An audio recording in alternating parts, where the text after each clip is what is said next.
La science médicale et la Bible. La science médicale, c'est la science qui s'occupe du maintien de la santé, de la prévention et du traitement des maladies. Mais quel est son lien avec la Bible?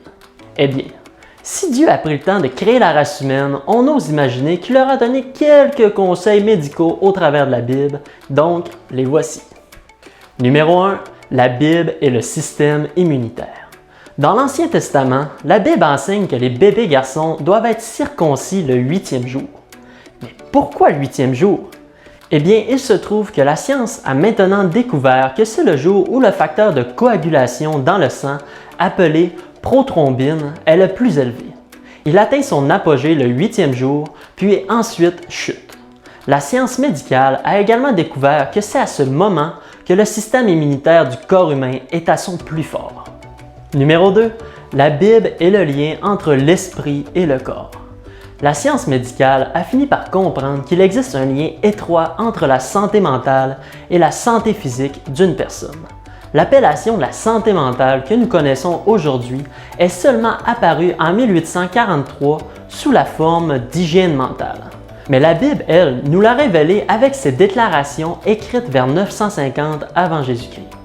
Un cœur paisible contribue à la vie du corps, mais l'envie est comme une maladie qui ronge les os.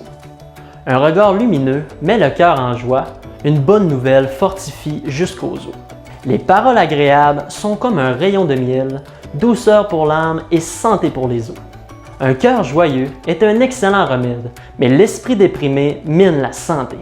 Des termes plutôt éloquents qui font clairement référence à la santé mentale. Numéro 3. La vie de la chair est dans le sang. L'importance du sang dans le mécanisme du corps humain n'a été pleinement comprise que très récemment. Jusqu'à il y a environ 130 ans, les malades étaient saignés et beaucoup sont morts à cause de cette pratique. L'ancien président des États-Unis, George Washington, a lui-même été victime de cette technique et a été saigné à mort en 1799 à cause d'un simple rhume.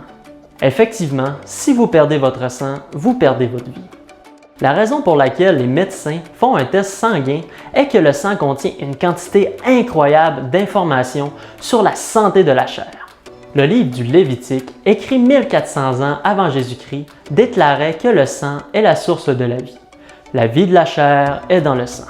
Le sang transporte l'eau et la nourriture vers chaque cellule, maintient la température du corps et élimine les déchets des cellules du corps. Il transporte également l'oxygène des poumons dans tout le corps.